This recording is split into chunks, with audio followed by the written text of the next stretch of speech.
Hey guys, Rick with Rick's Toy Room, and this is a actually important video that I'm doing today, and I need as much help as I can from not only my followers to share this video, but to anyone out there in the internet land that wants to help us.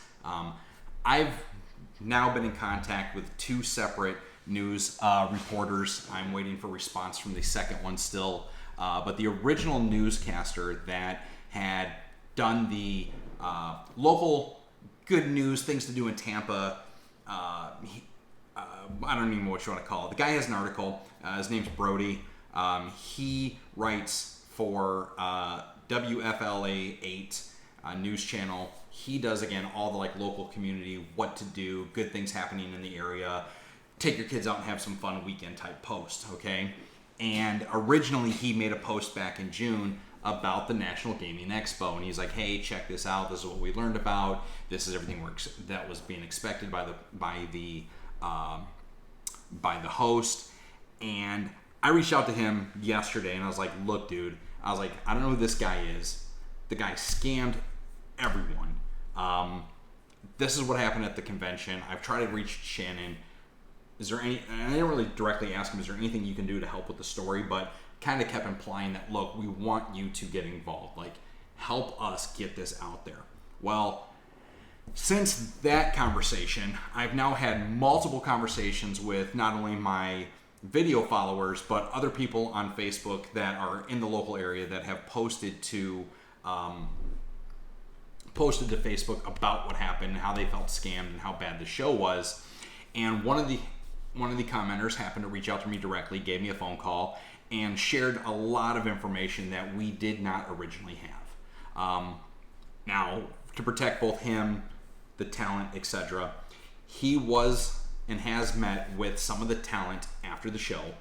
He actually was friendly with them, or is friends with them, and they were out at dinner, and apparently they've also now got screenshots of text messages from who I'm about to post a photo of, Michael Wittenberg, potentially Michael Wittenberg, Michael Wittenberg, or at least a representative of National Gaming Expo, the chief executive officer, where basically claims have been made that a set of the guest had ripped that individual off, and that's why he couldn't pay the other talents. The talent that has been in communication with this guy, or with said representative, basically had said that they had to essentially upfront all the costs. So they were given a contract, and I'm not going to go into a lot of details so that everything doesn't come back into play, but they were given a contract in which a lot of them were to front their own cost, but had a set amount of money that was going to be reimbursed post-show. And that's from ticket sales, photo op sales, etc. That's not happening. This guy is claiming that, this representative is claiming that the company basically got screwed, that the company is, seeking legal action, when in retrospect, we should all be seeking legal action against him. So Michael Wittenberg, who, again, on LinkedIn, as you see in this photo, is the chief executive officer of said Gaming Expo. He has taken down all reference to National Gaming Expo except for his website, and I'm going to assume it's because he doesn't know how. All future events have been wiped off Facebook and LinkedIn. He had 4 events scheduled through the year, Tampa being the first. I believe Georgia was the second. Utah, I think, is another one that it was up on the list, and somewhere else up north. All those references have now disappeared. Credit card charges were put on our credit card receipts by a Larry, let's find this guy's name, Larry Wallach, and that's how I actually ended up finding Michael's, because Michael actually posted on Larry's wall a photo of, hey, come to the show. So when we did a quick research of that guy, we found him on LinkedIn, and yeah, this is bad, guys. So not only did he basically take everyone's ticket money that he said he's not going to refund, which I highly recommend that everyone contact their credit card company and request chargeback. I'm going to when I'm off this meeting. He has lied to the talent, did not pay any of them up front. He's claiming that one set of talent ripped him off, and he's gotten rid of all social media presence and locked his personal profile. So at this point, I'm asking for help. I'm asking for everyone out here to share this video to, help get the word out that not only is this guy scammed everybody, but now you guys have a place to go see him and message him. His location is on, or at least his social media is now on LinkedIn. His phone number is still posted on the website, which I'm going to post here as well. If you went to this show, if you know someone that went to this show, I want you to share this video. I want you to reach out to them. I want you to urge them to reach out to me. I want to try to get as many of the people that went to the show in Tampa together to try and file for chargeback to their credit cards. I am trying to get a hold of the vendor on Saturday that basically left early because he had no sales and was lied to about the attendance. I'm still trying to get a hold of the one vendor that was there Sunday, and I would love to assist the talent as well as followers and the people of the internet that got screwed by this guy to get some money back. So, yeah, this is ridiculous. Not only that, but if you look up Larry Wallach, this guy was at the show with pets after having a charge against him. Let's go back to this charge for a second. So we find a charge from PETA. We find out that he lost his business in New York. It went under due to his charges and filing.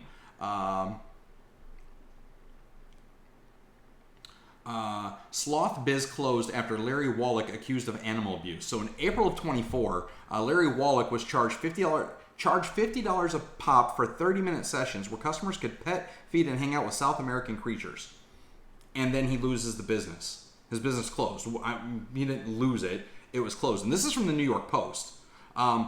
Exotic animal store Sloth Encounters shuttered after Lee's Joe Exotic accused of abuse. Sloth shutdown was slow moving. After 18 months, Long Island officials finally put an exotic animal store and its 7 sloths out of business.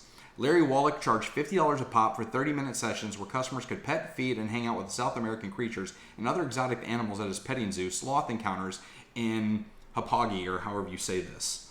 Some photos of him. He removed the store sign in Sloths last week after he was threatened with contempt of court for continuing to operate. Local authorities have been trying to shutter the facility once a pool supply store since its June 22nd opening. State law doesn't prohibit owning a sloth. The town of Islip, where Sloth Encounters set up shop, does bar the ownership of wild animals unless they're in a zoo, a lab, a licensed educational facility, or a carnival, circus, or public outdoor show, which requires a special permit Wallach didn't have. Story goes on to say, Wallach 66, animal exhibitor licensed by the USDA. One critic labeled Long Island's Joe Exotic. Earlier this year was linked to allegations of a bear cub trafficking when a man in Florida caught with two Kodiak cubs claimed he was training the animals for Wallach, who has not been charged in that case. Larry is just a Tiger King extra who didn't make the cut, quipped John D. Leonardo, an anthrozoologist who heads Humane Long Island. Sloth Encounters use cuddly cartoonish images of sloths to bring in customers and advertise itself as an educational journey, but life inside was actually hellish for the nocturnal sloths, who are famously slow-moving, have razor-sharp teeth and claws, and prefer not to be touched, according to court papers in an investigation by the Humane Society. He was also brought up on charges by PETA, by the way, and those filings are public knowledge. It's on Google. This guy was in taking ticket money at Tampa. He has photos in his booth of taking photos of some girl from behind that didn't know he was taking photos. It's on his Facebook page. As a matter of fact, I think I screenshotted that. If he hasn't already banned me from his Facebook page, we'll go ahead and get a screenshot of that real quick. Oh, good. He has not. So let's just go ahead and check this one out. Now, this looks like this may be this lady named Mary that's also in his Facebook post. Maybe they're related. I don't know, but the photo looks creepy as hell. You have other photos in his Facebook page that show him with the animals at the convention center, which I don't even know how that was allowed. I'm sure there's got to be some kind of regulations, though this is Florida, so probably not. But yeah, so you've got One guy that's got federal charges against him that had his business shut down in the state of Florida and state of New York for being unlicensed and with allegations of abuse. You have another guy who has now shuttered most of his social media presence, has taken money from customers, had overcharged vendors, couldn't deliver on anything. I've got Facebook and YouTube comments about a guy that paid for photo ops but then couldn't get them because there was no photographer.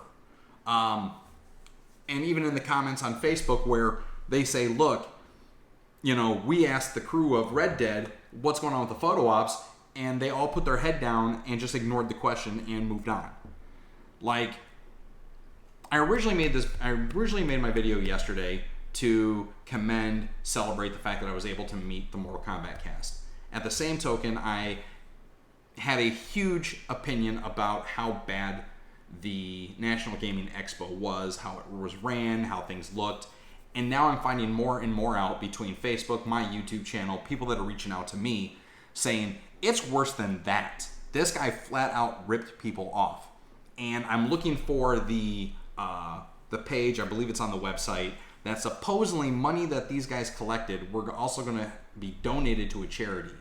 And I've got, again, another source that says that sounds quite scammy to us, where the guy makes a national post about a charity, and then, he can't even keep his people paid.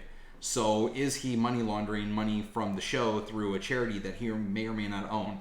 I don't know. That is complete speculation. That is nothing but hearsay. I'm not saying that's what he did. What I'm saying is nothing about this guy adds up, and it's looking worse and worse.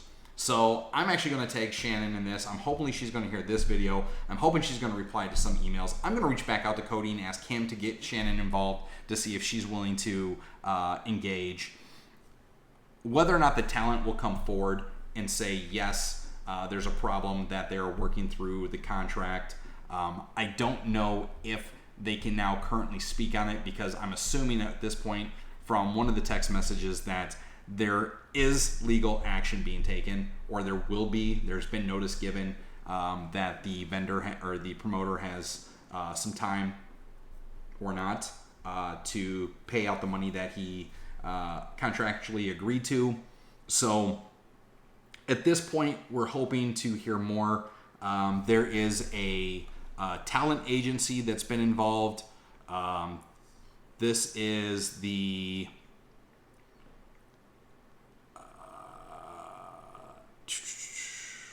you know what? I'm not gonna mention the talent agency, but there's apparently some conversations about the talent agency as well. So I don't know if someone there is involved in this, but I am absolutely begging you guys to get the word out that, look, if you went to the show, file for a chargeback, reach out, let me get as much information as I can back over to the news team. Let's see if WFLA 8 will pick this story up and try to get some comment from this guy. But if not, again, here's his LinkedIn profile. This is the guy running the show. This is the guy that not only lied about attendance, okay, but has completely screwed over everyone that showed up. Everybody that was hoping to get their, autographs from celebrities that canceled last minute, or just flat out was duped, or even if you're part of the talent that got screwed. I want as much as I can. I want to help the talent. I want to help the Mortal Kombat guys. I want to help my friend that got ripped off, and I want to help the people in line that were also ripped off, and that poor kid that couldn't get his Nintendo autographs. At this point now, I'm looking for internet justice. I'm looking for a call to action. Let's do something about these two guys. You all, look, again, if you went to the show, message me. If you went to the show and you haven't charged back your credit card, I urge you to do so. If you went to the show as a vendor and you lost a bunch of money because no one showed up, I would love to hear it. I want to put as much information together about this guy as I can, because this guy is shady. At this point, it's the only way you can explain it. It's not even about, well, he got screwed too. This guy made no public comments, destroyed all the evidence that he had an online presence, locked down his personal Facebook profile, still has LinkedIn. That makes no sense to me. If you're running, stop. You shouldn't be leaving traces. Website and phone numbers up, all of which I'm linking here. Guys, let's help everyone here. Let's help each other. Let's help the talent. Let's help everyone. This guy needs to explain what's going on, and I personally hope that he gets the living shit suit out of him. So, that's it. Let's see what happens.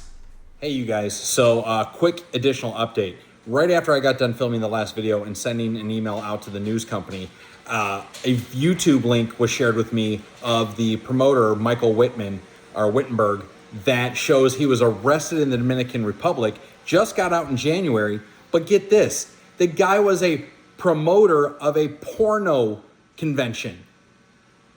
What the hell? The story is getting wilder by the minute. Check out the links.